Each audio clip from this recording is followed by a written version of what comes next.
Please join me in welcoming the National Head Corporate Affairs and Executive Board Member, Pernod Ricard India, Prasanna Mohile, and he is going to be in conversation with Managing Editor, Times Network, and Chief Business Officer, Times Influence, Mihir Bhatt. Prasanna, thank you so much for joining us. As we have been talking since morning, our theme is keeping Bharat ahead. Not many people know, but you actually contribute in a big way to India's story. Not only India's story, I would say make in India, making in Bharat, if I may use that term. So, what is it that makes you so bullish on India's story? Mihir, I think today we are in a much exciting era in India. With 1.4 billion population, out of which 50% is under 25 years, the median age today is again 28, 29. So we have the young youth power today with us to further accelerate the growth of this country. So we are definitely in a much, much better place today in the world. And you will see that the whole global attention is today towards India, and India is making mark everywhere across the globe. Prasanna, I want to actually talk a little more on this because 1.4 billion population is one thing. We are also one of the, we are the largest middle class income group country in the world. We are the youngest large economy in the world. And if we look at average per capita income, we are still in the range of $2,500 to $3,000, yes. While our neighbor, China, is already $10,000 plus. We are not even talking about developed almost $15,000 there. Yeah. So is that a huge opportunity? Yeah, as you rightly mentioned, there is a huge gap, and in that lies a lot of opportunity today to basically catch up and grow to that level, because China had a manufacturing story to tell to the world, and we have a consumption story in India.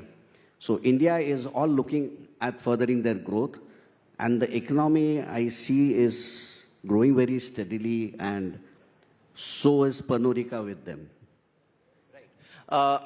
There's an interesting story because normally when we talk about industry like yours, not many people realize that it also generates a lot of employment. It also creates a huge sustainable opportunity for the farmers, who are still the largest workforce in the country. If you can share some data points about that. Well, Mihir, see, our story started, I'll take you back, 30 years back, after the liberalization and the globalization era started.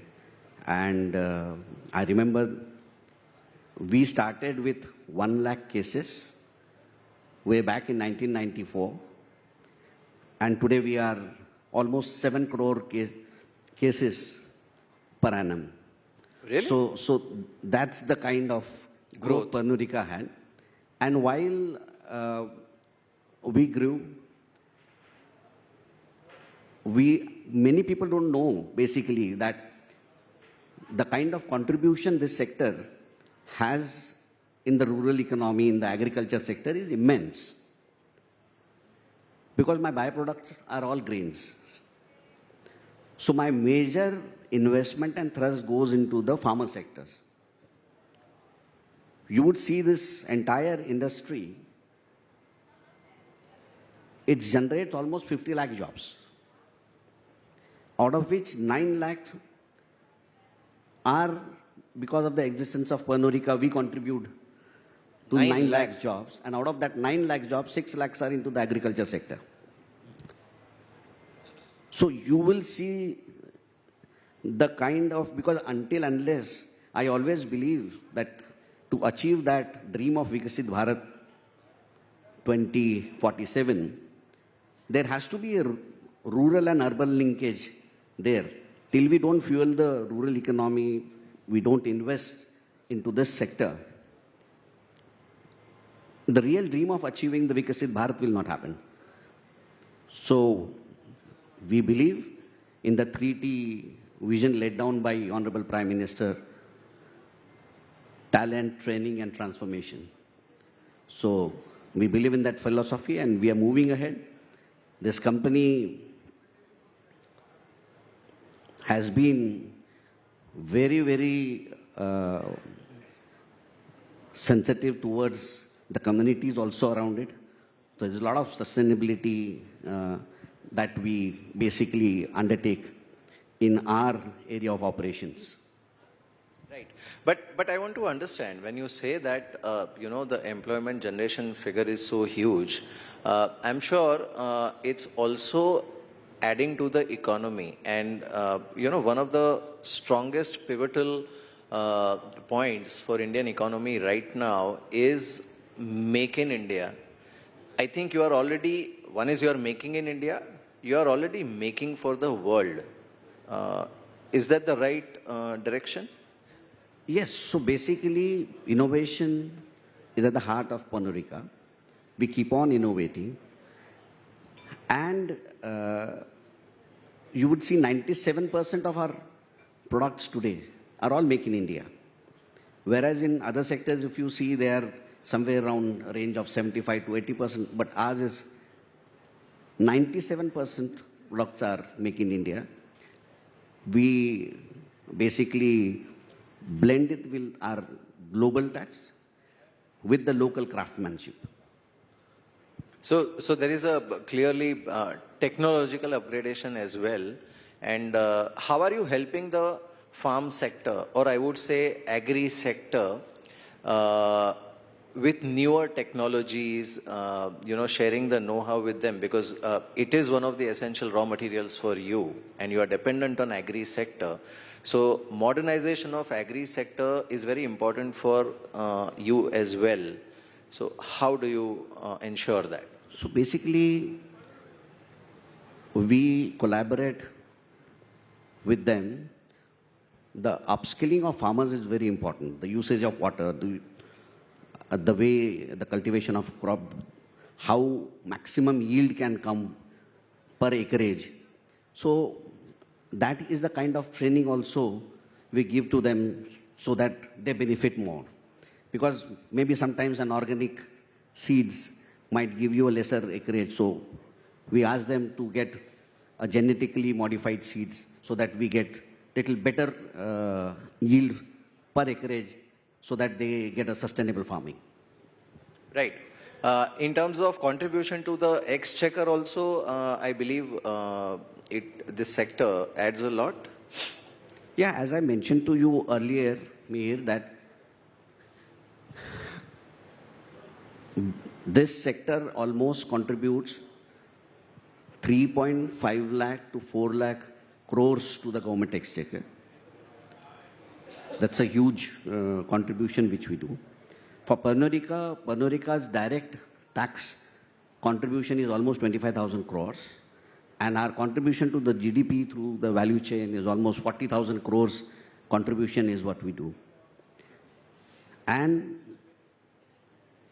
our major thrust is that how best we can also fuel the rural economy by investing in these areas.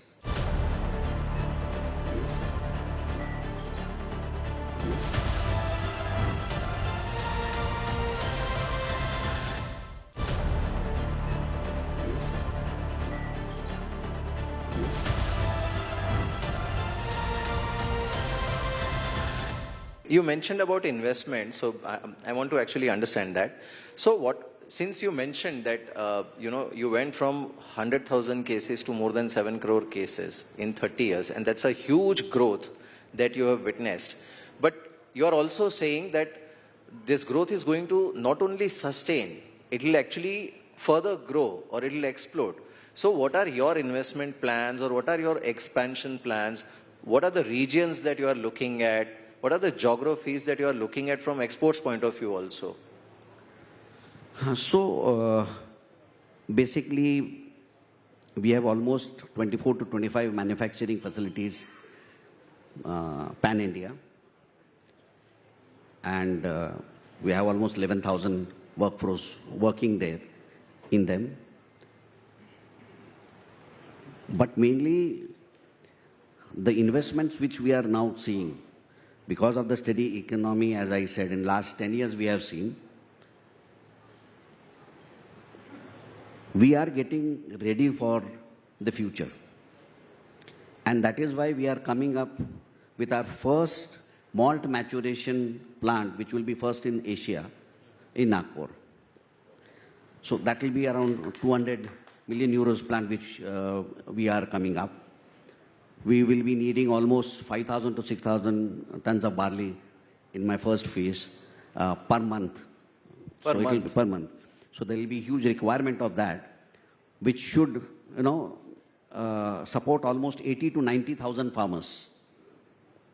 And Only in that region? Only in that region. So as you know, Vidarbha, there is a farmer distress. People talk about suicides there, and we've gone there. The crop there is basically soybean and cotton right now. So we will be helping farmers to basically change the crop pattern and come to barley cultivation, and we'll be helping them out there. This will reduce the farmers' distress a little bit and help them become Atmanirbhar. Right. So you mentioned about Nagpur.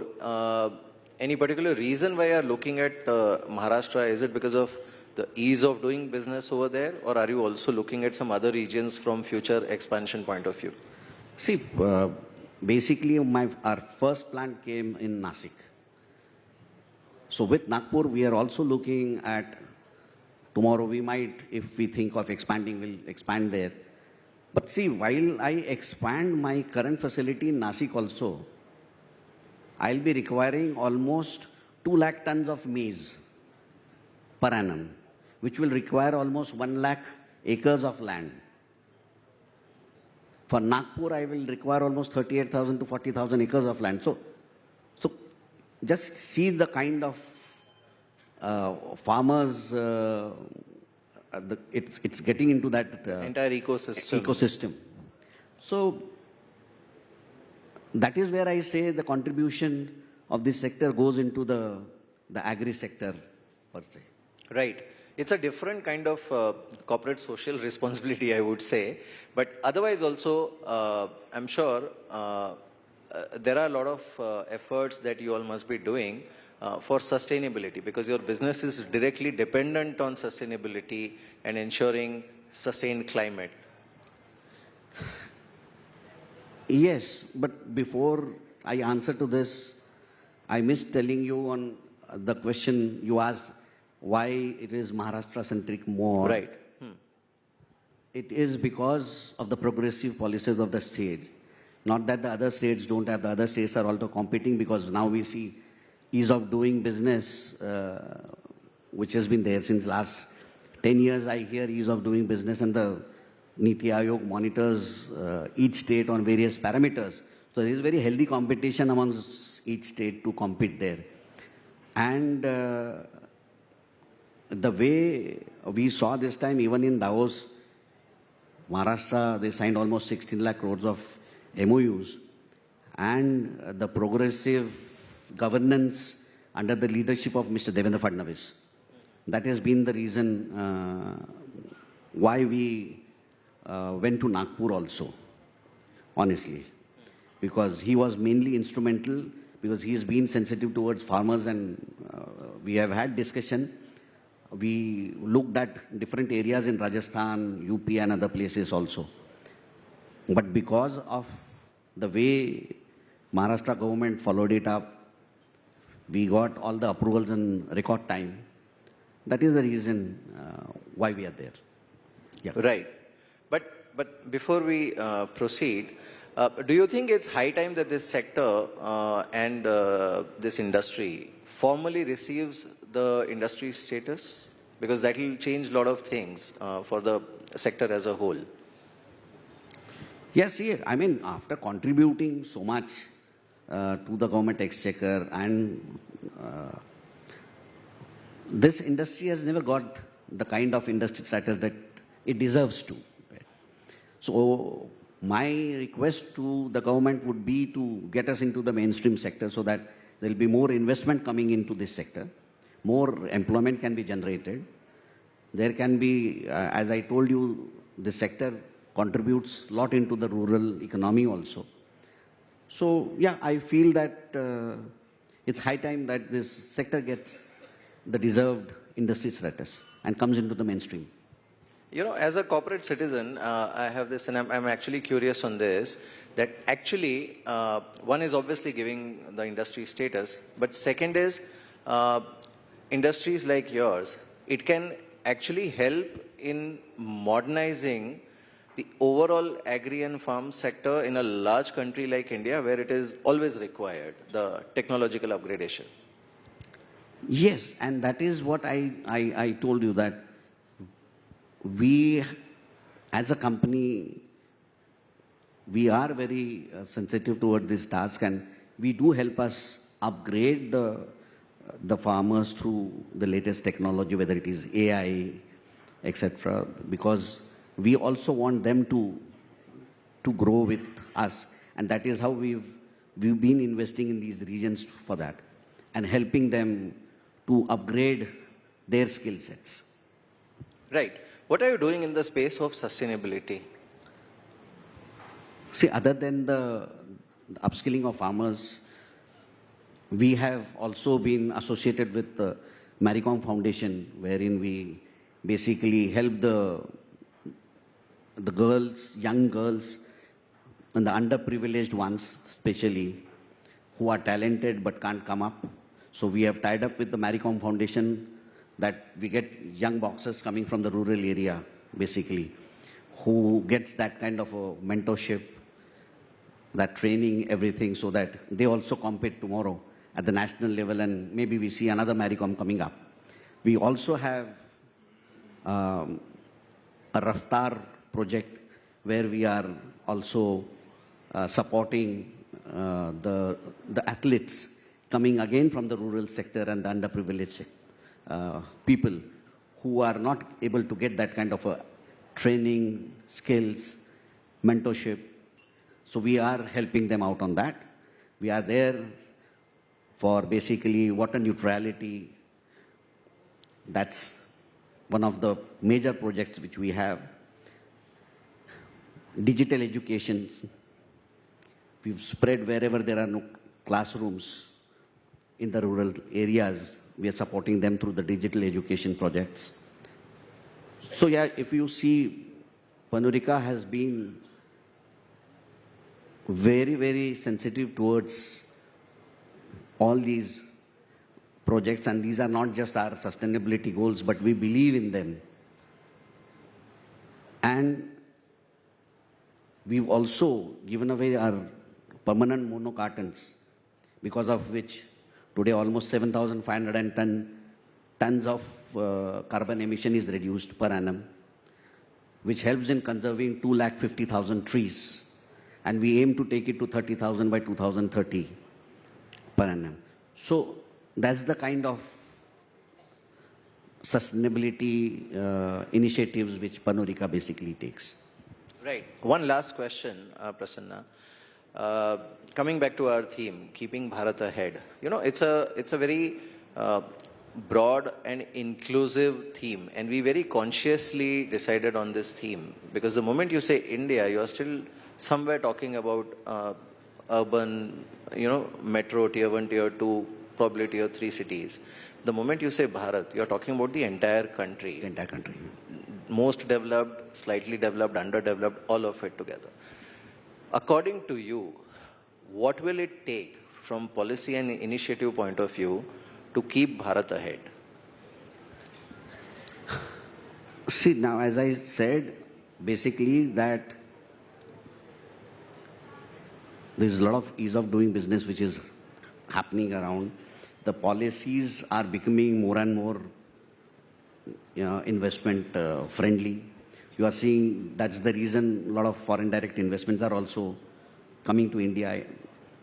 Globally, where there is recession all across, India is still steadily growing there. We've not been into the trap of the depression yet. And the entire, globally, everywhere, people are looking at Bharat to fuel their economy also. And when we go abroad, today we feel that, you are looked upon as a very respected citizen. Yeah, there's a lot of pride when you go abroad. Yeah. Yes. Right. All right, Prasanna, thank you so much. And it was actually quite enlightening to understand how for 30 years you've been contributing to India's story and actually making in India but making for the world. Thank you so much, Prasanna. Thank you, Mir. Thanks a lot for having me here.